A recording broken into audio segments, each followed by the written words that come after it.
السلام علیکم، میں ہوں آپ کا ہوسٹ نجم۔ جہازوں کا گرنا، ہندوستان کا اپنے ہمسایوں بشمول پاکستان کو تنگ کرنا، جراثیموں کی بدولت فکر مند رہنا، وقتی مشکلات سے گزرنا، یہ سب باتیں ہو چکی ہیں۔ آج ہم بات کریں گے ایک معتبر شخصیت کی، بر صغیر کے ایک بہادر اور دلیر سپوت کی، ایک مسلمان نڈر بادشاہ کی، شجاعت سے بھرپور ایک سپہ سالار کی، خوف سے بالا تر سلطان کی، جنہوں نے کئی بار انگریزوں کو اور ان کے ہمدردوں کو جنگ کے میدان میں شکست دی۔ وہ شخصیت جو ہر پاکستانی کا ہیرو ہے، بر صغیر کے مسلمانوں کا رول ماڈل ہے۔ ہم باتیں کریں گے اس شخص کے بارے میں جنہیں انگریزوں، ہندوؤں اور مسلمانوں نے بہت سراہا، لیکن RSS کے غنڈے انہیں ہندو دشمن کے طور پر بدنام کر رہے ہیں۔ ہم بات کریں گے شہید ٹیپو سلطان کی۔ ٹیپو سلطان 20 نومبر 1750 کو دیوان حالی میں پیدا ہوئے۔ موجودہ دور میں یہ بنگلور کا ایک مقام ہے جو بنگلور شہر سے تقریباً 33 کلومیٹر میں واقع ہے۔ ٹیپو سلطان کا نام آرکاٹ کے بزرگ ٹیپو مستان اولیاء کے نام پر ہے۔ اسے اپنے دادا فتح محمد نام کی مناسبت سے فتح علی بھی کہا جاتا ہے۔ والد حیدر علی نے ٹیپو سلطان کی تعلیم پر خاص توجہ دی۔ فوج اور سیاسی امور میں اسے نوعمری میں ہی شامل کیا گیا تھا۔ صرف 17 سال کی عمر میں ٹیپو سلطان کو اہم سفارتی اور فوجی امور پر آزادانہ اختیار دے دیا گیا تھا۔ اسے اپنے والد حیدر علی، جو جنوبی بھارت کے سب سے زیادہ طاقتور حکمران کے طور پر ابھر کر سامنے آئے تھے، کا دایاں ہاتھ سمجھا جاتا تھا۔ ٹیپو سلطان کا پورا نام فتح علی ٹیپو تھا۔ آپ کے والد سلطان حیدر علی نے ہندوستان میں 50 سال تک انگریزوں کو بزور طاقت روکے رکھا اور کئی بار انگریز افواج کو شکست فاش بھی دی۔ ٹیپو سلطان کا مشہور قول کسے یاد نہیں، شیر کی ایک دن کی زندگی گیدڑ کی 100 سالہ زندگی سے زیادہ بہتر ہے۔ اگر آپ نے اس چینل کو ابھی تک سبسکرائب نہیں کیا تو پلیز سبسکرائب کر لیں تاکہ آپ کو دلچسپ معلومات ملتی رہے۔ ٹیپو سلطان نے برطانوی سامراج کے خلاف ایک مضبوط مزاحمت فراہم کی اور بر صغیر کے لوگوں کو غیر ملکی تسلط سے آزاد کرنے کے لیے سنجیدہ اور عملی اقدامات کیے۔ ٹیپو سلطان نے انتہائی دور رس اثرات کے حامل فوجی اصلاحات نافذ کی، صنعت و تجارت کو فروغ دیا اور انتظامیہ کو اثر نو منظم کیا۔ سلطان کو اس بات سے اتفاق تھا کہ بر صغیر کے لوگوں کا سب سے پہلا اور اہم مسئلہ برطانوی اخراج ہے، جبکہ اس دور میں نظامز اور مرہٹوں نے ٹیپو سلطان کی طاقت کو اپنی بقا کے لیے خطرہ سمجھا اور انگریزوں سے اتحاد کر لیا۔ ٹیپو سلطان نے ترکی، ایران، افغانستان اور فرانس سے مدد حاصل کرنے کی کوشش کی مگر کامیاب نہ ہو سکے۔ میسور کی آخری جنگ کے دوران ٹیپو سلطان نے محاصرہ کرنے والے انگریزوں کے خلاف بھرپور مزاحمت کی اور قلعوں کو بند کر دیا، لیکن غدار ساتھیوں نے دشمن کے لیے قلعے کا دروازہ کھول دیا اور قلعے کے میدان میں زبردست جنگ چھڑ گئی۔ بارود کے ذخیرے میں آگ لگ جانے کے باعث مزاحمت کمزور ہو گئی۔ اس موقع پر فرانسیسی آفیسر نے ٹیپو سلطان کو چترا درگاہ بھاگ جانے کی اور اپنی جان بچانے کا مشورہ دیا، مگر ٹیپو سلطان راضی نہ ہوئے اور 4 مئی 1799 کو میدان جنگ میں دشمنوں سے لڑتے ہوئے شہید ہو گئے۔ ٹیپو سلطان قد میں اپنے والد حیدر علی سے چھوٹے تھے۔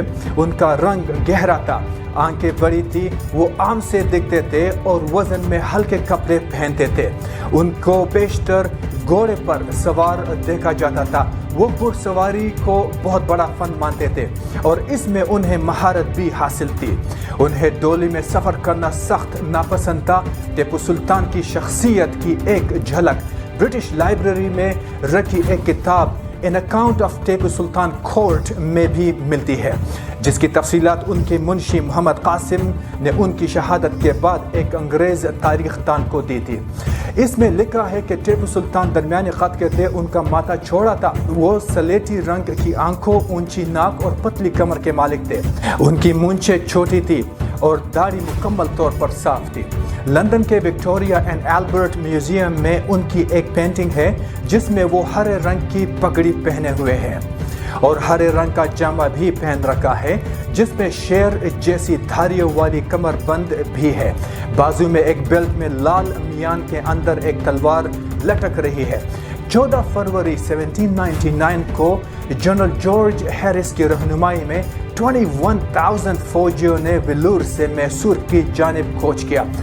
20 مارچ کو امبر کے نزدیک 16,000 فوجیوں کا ایک اور دستہ ان کے ساتھ آ ملا جس میں کنور کے قریب جنرل سٹیورٹ کی کمان میں 6,420 فوجیوں کا دستہ بھی شامل ہو گیا تھا۔ ان سبھی نے مل کر ٹیپو سلطان کے سرنگا پٹم کے قلعے پر چڑھائی کر دی تھی۔ مشہور تاریخ دان جیمز مل اپنی کتاب میں the history of British India میں لکھتے ہیں کہ ٹیپو سلطان کی آدھی سلطنت پر 6 برس قبل انگریزوں نے قبضہ کر لیا تھا۔ ان کے پاس جو زمین بچی تھی اس سے انہیں سالانہ 1 کروڑ روپے سے زیادہ آمدنی ہوتی تھی، جبکہ اس وقت انگریزوں کو ملنے والی کل زر مبادلہ 9 کروڑ روپے تھا۔ آہستہ آہستہ انگریزوں اور ان کے اتحادیوں نے سرنگا پٹن کے قلعے کو گھیر لیا اور 3 مئی 1799 کو توپوں سے حملہ کے بعد اس کے صدر دیوار میں سوراخ کر دیا۔ ٹیپو سلطان کی فوج نے غداری کی، حالانکہ سوراخ زیادہ بڑا نہیں تھا، لیکن اس کے باوجود جارج ہیرس نے اپنے فوجیوں کو اس کے ذریعے قلعے کے اندر بھیجنے کا فیصلہ کر لیا۔ اصل میں ان کے پاس کوئی اور راستہ ہی نہیں تھا۔ 3 مئی کی رات تقریباً 5,000 فوجی جن میں تقریباً 3,000 انگریز تھے خندقوں میں چھپ گئے تاکہ ٹیپو سلطان کی فوج کو ان کی سرگرمی کا پتہ نہ لگے۔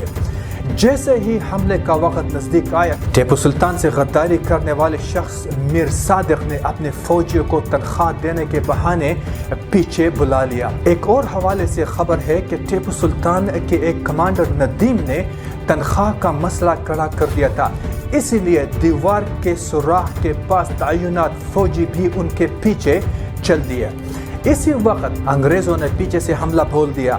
اس درمیان سلطان کے ایک بہت وفادار کمانڈر سعید غفار انگریزوں کے توپ کے گولے سے شہید ہو گئے۔ جیسے ہی غفار کی موت واقعہ ہوئی، قلعے سے غدار فوجیوں نے انگریزوں کی جانب سفید رومال ہلانے شروع کر دیے۔ یہ پہلے طے تھا کہ جب ایسا کیا جائے گا تو انگریز فوج قلعے پر حملہ بول دے گی۔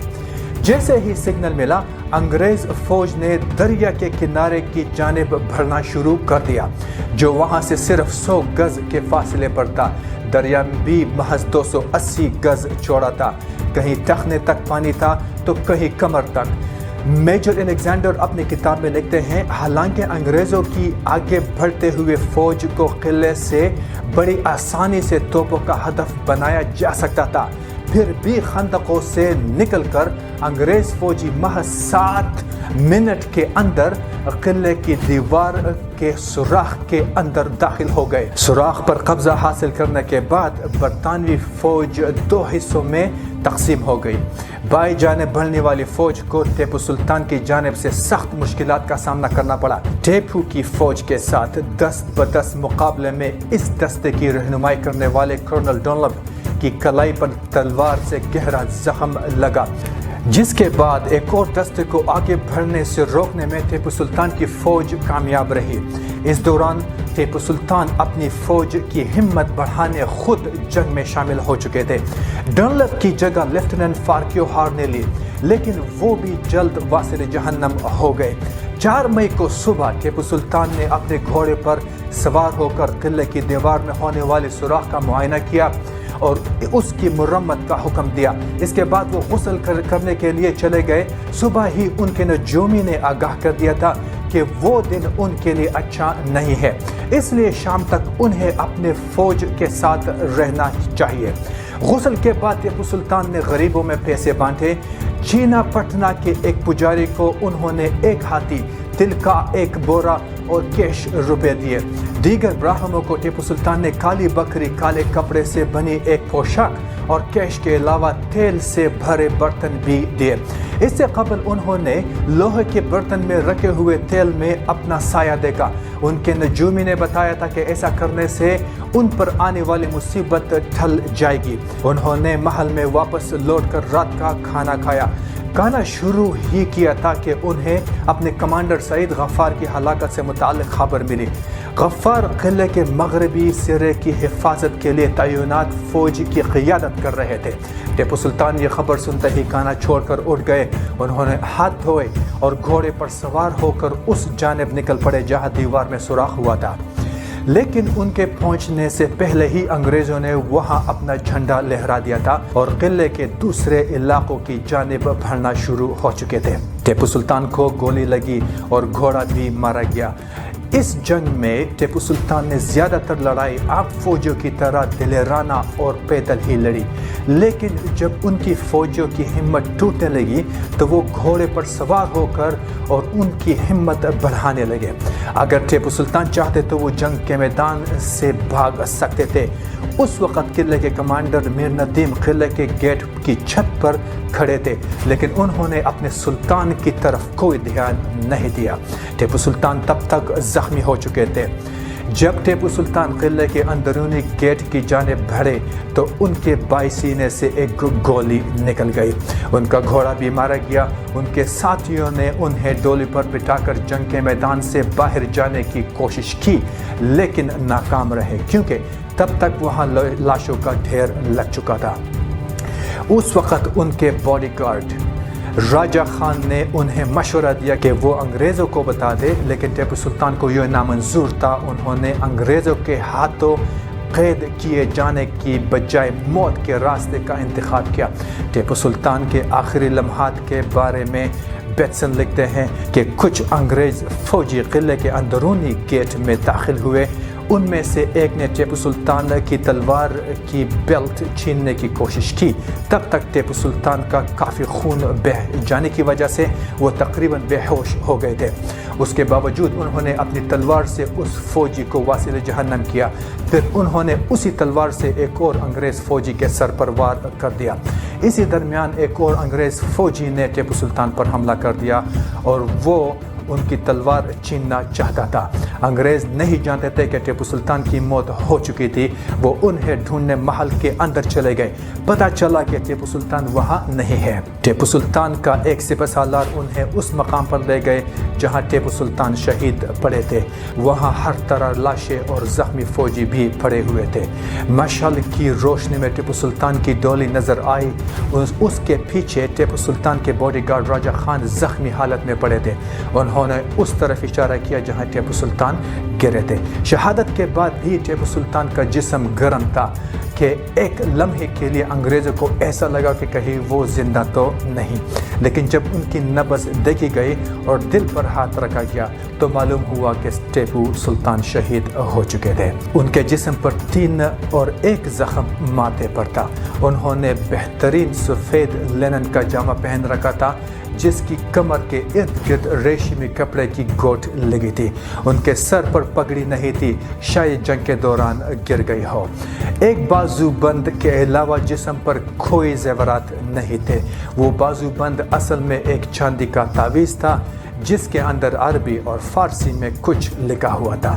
جنرل بیئرڈ نے دربار کو پیغام بھیجا کہ ٹیپو سلطان اب اس دنیا میں نہیں رہے۔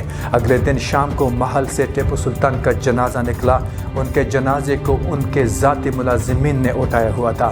ان کے ساتھ انگریزوں کی 4 کمپنیاں بھی چل رہی تھی۔ برطانیہ کے national library of Scotland میں رکھے دستاویزات کے مطابق ان کے جنازے کے ٹھیک پیچھے شہزادہ عبدالخلیق چل رہے تھے۔ ان کے پیچھے دربار کے اہم اہلکار تھے۔ جن سڑکوں سے جنازہ گزرا ان کے دونوں جانب بھیڑ تھے۔ لوگ زمین پر لیٹ کر جنازے کو خراج عقیدت پیش کر رہے تھے۔ لوگ زور زور سے رو رہے تھے۔ انہیں لال باغ میں ان کے والد حیدر علی اور والدہ کی قبر کے بغل میں دفنایا گیا۔ رات ہوتے ہوتے ماحول اور زیادہ غمزدہ ہو گیا جب بادلوں کی گرج کے ساتھ زبردست آندھی چلی۔ اس آندھی میں 2 انگریز اہلکار ہلاک ہو گئے اور متعدد زخمی بھی ہو گئے۔ ٹیپو سلطان کی شہادت کے بعد انگریز فوجیوں نے سرنگا پٹم کو بری طرح لوٹا۔ ٹیپو سلطان کا تخت، ہاتھی پر بیٹھنے کی چاندی کی سیٹ، سونے اور چاندی سے بنی پلیٹیں، جواہرات سے جڑے تالے اور تلواریں، مہنگے قالین، ریشم کے بہترین کپڑے اور جواہرات سے بھرے 20 بکسے عام فوجیوں کے ہاتھ نہیں لگے۔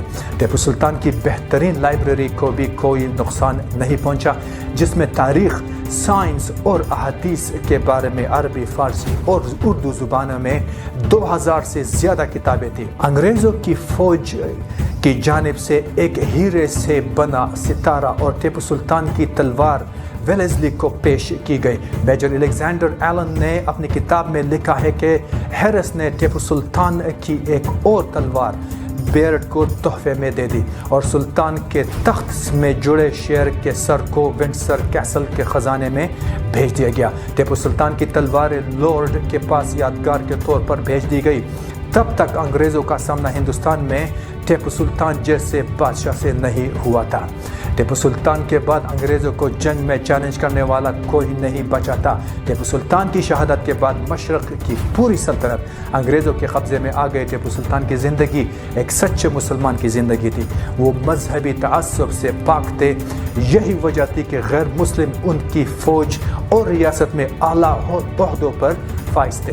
ٹیپو سلطان نے اپنی مملکت کو مملکت خدا داد کا نام دیا تھا۔ حکمران ہونے کے باوجود خود کو عام آدمی سمجھتے تھے۔ باوضو رہنا اور تلاوت قرآن پاک آپ کے معمولات میں شامل تھی۔ ظاہری نمائش سے اجتناب برتتے تھے۔ ہر شاہی فرمان کا آغاز بسم اللہ سے کیا کرتے تھے۔ زمین پر کھدر بچھا کر سویا کرتے تھے۔ ٹیپو سلطان کو 7 زبانوں کا حکمران بھی کہا جاتا تھا۔ آپ کو عربی، فارسی، اردو، فرانسیسی، انگریزی سمیت کئی زبانوں پر دسترس حاصل تھی۔ آپ مطالعے کے بہت شوقین تھے اور ذاتی کتب خانے کے مالک تھے، جس میں کتابوں کی تعداد کم و بیش 2000 بیان کی جاتی ہے۔ اس کے علاوہ آپ سائنسی علوم میں خاصی دلچسپی رکھتے تھے۔ آپ کو برصغیر میں راکٹ سازی کا معجد کہا جاتا ہے۔ ہر جنگ میں اپنی افواج کے شانہ بشانہ رہنے والے ٹیپو سلطان اپنے زمانے کے تمام فنون صبح گوری سے واقف تھے۔ اپنی افواج کو پیادہ فوج کی بجائے سواروں اور توپ خانے کی شکل میں زیادہ منظم کیا۔ اسلحہ سازی، فوجی نظم و نسق اور فوجی اصلاحات میں تاریخ ساز کام کیا۔ شیر میسور کہلانے والے ٹیپو سلطان نے داد شجاعت دیتے ہوئے کئی انگریزوں کو واصل جہنم کیا تھا۔ شاعر مشرق علامہ محمد اقبال کو ٹیپو سلطان شہید سے خصوصی محبت تھی۔ 1929 میں آپ نے شہید سلطان کے مزار پر حاضری دی اور 3 گھنٹے بعد باہر نکلے تو شدت جذبات سے آنکھیں سرخ تھیں۔ انہوں نے فرمایا، ٹیپو کی عظمت کو تاریخ کبھی فراموش نہیں کر سکے گی۔ وہ مذہب ملت اور آزادی کے لیے آخری دم تک لڑتا رہا، یہاں تک کہ اس مقصد کی راہ میں شہید ہو گیا۔ ٹیپو سلطان کے سیکولر کردار اور تحریک آزادی میں کردار کے اعتراف میں ہر سال نومبر میں کرناٹک محکمہ ثقافت ٹیپو سلطان جینتی مناتا تھا۔ تاہم 2019 میں بی جے پی کے شرپسند حکومت کے برسر اقتدار آنے کے بعد ان تقاریب کے بند کرنے کا اعلان کر دیا گیا۔ میسور کے حکمران ٹیپو سلطان کو ایک بہادر اور محب وطن حکمران کے طور پر ہی نہیں بلکہ مذہبی رواداری کے علمبردار کے طور پر بھی یاد کیا جاتا ہے۔ لیکن کچھ عرصے سے بی جے پی کے رہنما اور دائیں بازو کے نظریات کے مورخ ٹیپو سلطان کو ظالم اور ہندو دشمن مسلمان کے حکمران کے طور پر پیش کرنے کی کوشش کر رہے ہیں۔ ٹیپو سلطان کو ہندوؤں کا قتل عام کرنے والا حکمران بتایا جا رہا ہے۔ کرناٹک کے انتخابی مہم کے دوران بھی کئی بار یہ سوال اٹھایا گیا کہ ٹیپو سلطان ریاست کا ہیرو ہے یا ہندو دشمن حکمران۔ ٹیپو سلطان پر اس تنازع کے باوجود ہزاروں لوگ اب بھی ٹیپو سلطان کے مقبرے اور ان کے محلات دیکھنے کے لیے سرنگا پٹنم آتے ہیں۔ لوگوں کے ذہن میں میسور کا ٹیپو سلطان اب بھی ایک محب وطن، انگریزوں سے لڑتے ہوئے اپنی جان دینے والا ہیرو اور سیکولر حکمران ہے۔ سرنگا پٹنم میں ٹیپو سلطان کا مزار دیکھنے کے لیے بہت سارے لوگ آتے ہیں۔ کرناٹک کے سابقہ کانگریس حکومت نے چند برس قبل ٹیپو سلطان کو افتخار کرناٹک قرار دیا اور ان کے یوم پیدائش پر سرکاری طور پر جشن منانا شروع کر دیا گیا ہے۔ بی جے پی اور RSS اس کی مخالفت کر رہے ہیں۔ ان کے خیال میں ریاستی حکومت صرف مسلمانوں کو خوش کرنے کے لیے ٹیپو سلطان کی پیدائش کا جشن مناتی ہے۔ بی جے پی کے شرپسند رہنما کا کہنا ہے کہ ٹیپو سلطان متعصب حکمران تھے اور اس نے ساحلی علاقوں میں ہزاروں ہندوؤں کا قتل عام کیا اور مندر گرائے تھے۔ ان کی غلط بیانی ہے کہ ٹیپو سلطان ہزاروں ہندوؤں کا قاتل تھا۔ سچ تو یہ ہے کہ دراصل ٹیپو سلطان کی سلطنت میں غالب اکثریت ہندوؤں کی تھی۔ کرناٹک کے آنند مورتی نے کنڑ زبان میں ٹیپو سلطان پر لکھے جانے والے تعصب سے بھرپور کتاب میں لکھا ہے کہ وہ بہت چالاک حکمران تھا۔ اس نے میسور کی سلطنت کے اندر اپنی ہندی رعایا پر ظلم نہیں ڈھایا اور نہ ہی ان کی عبادت گاہوں کو نقصان پہنچایا، لیکن ریاست سے باہر ساحلی گورک علاقوں اور کیرلا کے مالابار علاقے پر حملے میں انہوں نے ہندوؤں پر ظلم ڈھائے۔ لیکن ٹیپو سلطان کا گہرا مطالعہ کرنے والے مؤرخ پروفیسر شیخ علی کہتے ہیں کہ ان دعووں کا کوئی تاریخی ثبوت موجود نہیں ہے۔ ان کے خیال میں ٹیپو سلطان کی ظالم حکمران کی نئی شبیہ تاریخ سے زیادہ موجودہ سیاسی ماحول سے متاثر ہے۔ جب انگریز آئے تو انہوں نے تاریخ اپنے حساب سے لکھی۔ اب ہندوستانی حکومتی پارٹی بدل گئی ہے تو وہ چاہتے ہیں کہ اسے اپنی طرح سے بدلا جائے۔ وہ تاریخ کو مسخ کرنا چاہتے ہیں۔ انڈیا کی بدلتی ہوئی سیاست میں تاریخ کی نئی تشریح کی جا رہی ہے۔ انڈیا کی مسلح افواج کے سپریم کمانڈر کا کہنا ہے کہ ٹیپو سلطان ایک ہیرو تھے جنہوں نے انگریز کے فوج کے خلاف لڑتے ہوئے اپنی جان دے دی تھی۔ بھارتی صدر کووند نے کہا ہے کہ میسور راکٹ بنانے اور استعمال کرنے میں ٹیپو سلطان کا کلیدی کردار تھا اور یہ ٹیکنالوجی بعد میں یورپی ممالک نے استعمال کی تھی۔ ابھی کے لیے اتنا ہی، انشاءاللہ پھر ملیں گے ایک نئے ٹاپک کے ساتھ، مگر جانے سے پہلے اس چینل کو ضرور سبسکرائب کر لیں۔ اللہ حافظ۔